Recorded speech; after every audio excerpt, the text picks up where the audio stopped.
여러분 반갑습니다. 최기영입니다. 오늘은 제가 미니멀리스트라는 책을 읽었는데 내용이 좋아서 여러분들께 소개해 드리려고 합니다. 이 책은 제가 어떻게 알게 되었냐면 넷플릭스에 보시면 미니멀리스트라는 다큐멘터리가 있습니다. 그 다큐멘터리에 두 남자 주인공이 나오는데 그분들이 공저한 책입니다.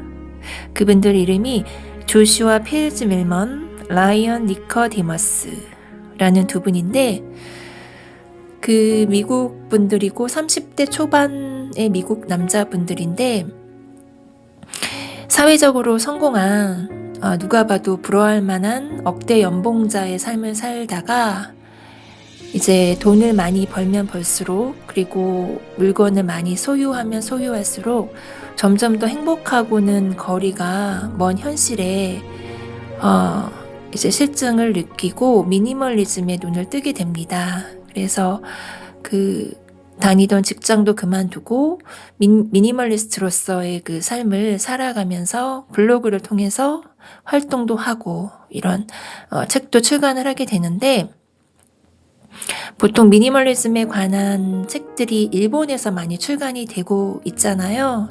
그래서 그런 책들도 몇 권 읽어봤는데 그런 책하고는 조금 느낌이 틀립니다. 그래서 제가 오늘은 이 책의 주요한 내용을 여러분들께 쭉 한번 읽어드리겠습니다. 편안하게 들어주셨으면 좋겠습니다. 미니멀리즘을 발견하기 전 우리 모습은 지금과 매우 달랐다. 사치스러운 삶을 누렸던 20대 시절의 우리는 우리가 성공했다고 믿었다. 우리는 아메리칸 드림을 실현한 존경받는 젊은 전문가들이었다. 행복은 우리 손안에 있었다. 아니, 그렇게 생각했다. 하지만 우리는 많은 것을 성취했음에도 불구하고 삶에 만족하지 못했다. 우리는 진정으로 행복하지 않았다. 그리고 한 주에 70에서 80시간을 일하고 더 많은 물건을 사들이는 일로는 공허한 마음을 채울 수 없다는 사실을 깨달았다.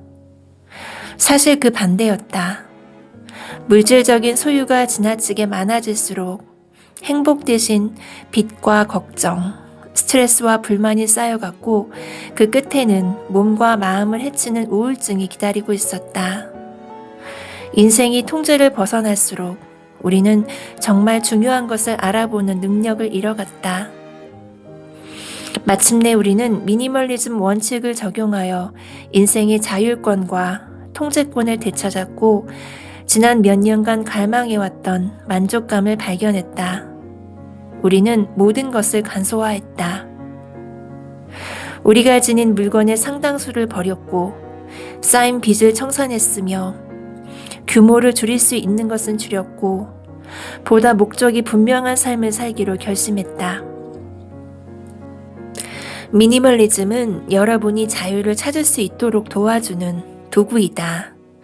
두려움으로부터의 자유, 걱정으로부터의 자유, 부담으로부터의 자유, 죄책감으로부터의 자유, 우울증으로부터의 자유, 우리를 둘러싸고 있는 소비 문화로부터의 자유, 진정한 자유를 위한 도구 말이다. 그렇다고 해서 물질적인 소유가 그 자체로 옳지 않다는 뜻은 아니다. 문제는 아마도 현대인이 소유물에 부여하는 의미일 것이다. 우리는 우리가 가진 것에 지나치게 많은 의미를 부여하여 건강도, 인간관계도, 열정도, 개인적 성장도, 남들을 도우려는 의지도 포기하고 난다. 차나 집을 갖고 싶은가? 좋다, 가져라. 가족을 이루고 직업을 갖고 싶은가? 당신에게 중요하기만 하다면 나쁠 것이 없다. 미니멀리즘은 무조건 소유물을 줄이는 것이 아니라 보다 의식적이고 신중한 선택을 내릴 수 있도록 도와준다. 한 문장으로 요약하자면 미니멀리즘은 인생에서 넘치는 것을 없애고 행복과 성취감, 그리고 자유를 찾을 수 있도록 중요한 것에 집중하도록 도와주는 도구이다. 사람들은 종종 어쩌면 필요할지도 모를 물건을 보관한다. 한번 사놓은 물건을 버리기란 쉽지 않다. 나중에 필요할지도 모르기 때문이다. 우리는 어쩌면 필요할지도 모르는 경우에 대비하여 여행이나 휴가를 떠날 때 짐을 너무 많이 싼다. 하지만 필요할지도 모르는 물건을 쥐고 있을 필요는 없다. 사실 이런 물건을 실제로 사용하는 일은 거의 없다. 결국 그것들은 그저 거기에 놓인 채 자리를 차지하고서 우리 인생을 방해하고 무겁게 짓누른다. 대부분 그런 물건들은 전혀 쓸 일이 없다. 대신 어쩌면 필요할지도 모를 물건들을 삶에서 치워버린다면 방해물이 차지하고 있던 공간을 자유롭게 활용할 수 있게 된다. 더 중요한 사실은 우리가 어쩌면 필요할지도 모를 물건을 수백 가지나 내다 버린 이후로 그것을 그리워한 적이 없으며 그중 대부분은 대체할 필요성도 느끼지 못했다는 것이다. 불필요한 물건을 없애고 나면 정신이 맑아지고 공간이 자유로워지며 어깨에 놓인 무거운 짐이 덜어진다. 어쩌면 필요할지도 모르는 물건까지 쥐고 살아야 하는 이유가 무엇인가? 대부분의 경우 정리정돈은 어리석은 짓이다. 물건을 치우는 방법을 이야기하는 것은 왜가 아닌 어떻게에 대한 답만을 제공할 뿐이다. 어떻게는 쉽다. 누구나 본능적으로 어떻게 정리해야 하는지는 안다. 작은 것부터 시작할 수도 있다. 한 번에 방 하나씩, 매일 조금씩 전진해가며 단순한 삶으로 나아가면 된다. 하지만 어떻게 정리정돈하느냐보다 왜 정리정돈해야 하는지에 대해 훨씬 더 깊이 생각해 봐야 한다. 어떻게는 쉬운 반면 왜의 문제는 난해하고 설명이 어렵다. 왜의 문제는 본질적으로 개인에 따라 달라지기 때문이다. 결국 왜는 각자가 정리정돈을 통해 누릴 수 있는 혜택과 관련이 있다. 정리정돈은 최종적으로 얻어지는 결과가 아니라 첫 걸음일 뿐이다. 물건들을 치워버리는 것만으로 그 즉시 행복해지거나 만족을 얻을 수는 없다. 적어도 장기적으로는 그렇다. 정리정돈은 그런 식으로 하는 게 아니다. 왜가 빠진 어떻게만을 받아들인다면 아무런 성과도 없을 것이다. 결국 정리란 잘 계획된 쇼핑 중독에 지나지 않는다. 정리를 얼마나 잘하는지와 관계없이 우리는 정리해둔 물건에 계속해서 신경을 쓰고 쓸고 닦고 물건들을 체계적으로 구조화하여 분류해야만 한다. 하지만 넘쳐나는 물건을 없애고 나면 삶에서 더욱 중요한 측면에 집중할 수 있다. 다르게 표현하자면 하루를 건강이나 인간관계, 열정을 쏟을 만한 다른 일에 온전히 쓸 수 있다. 그렇지 않다면 당신은 옷장이나 책상 서랍, 지하실을 다시 정리하는데 하루 온종일 시간을 허비해야 할 것이다.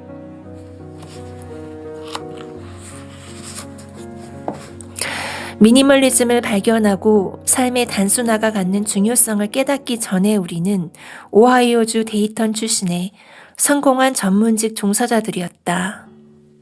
하지만 겉보기에만 그랬을 뿐이다. 우리는 진정으로 성공하진 못했다. 그 모든 물건을 가지고서도 삶에 만족하지 못했고 행복하지 않았기 때문이다. 또한 우리는 주당 70에서 80시간을 일하고 더 많은 물건을 사들여도 공허감을 채울 수 없었다. 오히려 그럴수록 늘어나는 빚과 걱정, 두려움과 외로움, 죄책감과 압박감, 편집증과 우울증만 따라올 뿐이었다. 우리 인생에는 늘 불안하고 목마른 우리밖에 없었다. 게다가 우리는 시간을 마음대로 통제하지 못했고 결국 인생을 마음대로 꾸려나갈 수 없었다. 의식 없는 삶의 나락으로 떨어지고 있던 우리는 마침 우연히 미니멀리즘을 접했다. 마치 캄캄한 밤에 발견한 불빛 같았다. 우리는 호기심을 갖고 미니멀리즘의 가장자리를 서성이면서 열심히 인터넷을 뒤져 정보와 안내와 깨달음을 구했고 보고 배우며 단순한 삶이란 게 무엇인지 이해하려고 노력했다. 그렇게 몇 달에 걸친 조사 끝에 우리는 토끼굴의 더 깊고 깊은 곳까지 나아갔고 가진 것은 적지만 우리가 간절히 열망했던 행복과 열정과 자유를 마음껏 누리고 사는 사람들을 발견했다. 결국 우리는 단순한 삶을 받아들였고 미니멀리즘을 삶의 방식으로 수용했으며 우리도 역시 행복해질 수 있음을 깨달았다. 하지만 그 방법은 더 많은 물건을 소유하고 부를 축적하는 것과는 거리가 멀었다. 우리는 인생에 대한 통제권을 되찾았으므로 보다 중요한 것에 집중할 수 있었다. 인생의 심오한 의미에 집중하고 진실하며 지속적인 행복을 발견하는데 시간을 할애할 수 있었다. 미니멀리즘은 우리의 삶을 단순하게 만들므로써 중요한 것에 집중할 수 있도록 도와주는 도구이다. 우리 역시 불필요한 물건을 없애고 의미 있는 삶을 사는데 집중할 수 있었다. 미니멀리즘은 모든 사람에게 열려 있다. 우리가 받은 중요한 질문 중 하나는 어떻게 가족이나 친구, 연인과 함께 미니멀리즘을 받아들일 수 있을까 하는 것이다. 미니멀리즘에 대해 처음 들은 사람은 이해하지 못한다.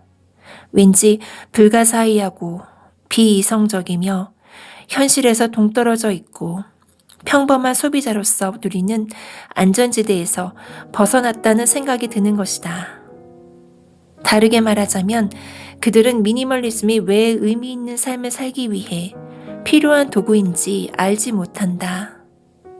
그렇다면 친구나 가족은 아직 준비가 되어 있지 않은 상태에서 미니멀리스트가 되려면 어떻게 해야 할까? 해답은 생각보다 간단하다. 나 자신부터 시작하면 된다. 나를 바꾸기 시작하면 종종 남들도 따라온다. 내가 얻는 이익과 변화된 인생을 목격하고 그들도 함께하고 싶어 할 것이다. 처음에는 우리가 미쳤다고 생각했던 사람들 중 몇몇은 어느새 우리에게 물건을 정리하고 기부하며 의미 있는 삶을 살 수 있는 방법을 묻기 시작했다. 그러니 나 자신부터 시작하자. 네, 여러분. 여기까지 읽어드렸습니다. 어떻게 들으셨어요? 저는 이 미니멀리즘에 관한 책을 굉장히 좋아합니다. 그래서 한때 그 책장에 미니멀리즘에 관한 책들만 거의 다 꽂혀 있을 정도로 그렇게 정말 좋아했고, 그리고 그 책들에서 본 내용들을 전부 다 실천하지는 못했지만 제 삶의 대부분, 많은 부분을 바꿔놓았습니다. 굉장히 저는 이 미니멀리즘에 대해서 알게 된 것을 기쁘게 생각하고 있고요. 혹시 아직도 집에 왔을 때 물건에 둘러싸여서 편안하게 쉬지 못하시는 분들, 뭔가 물건들은 많지만 마음이 공허하고 우울하신 분들은 미니멀리즘에 대한 책을 한번 읽어보시는 것을 추천하고 싶습니다. 네, 여러분 오늘도 저의 또 부족한 그 책 북 리뷰를 끝까지 들어주신 여러분 진심으로 감사드리고요. 좋은 밤, 행복한 밤 보내시길 바라겠습니다. 지금까지 책이양이었습니다.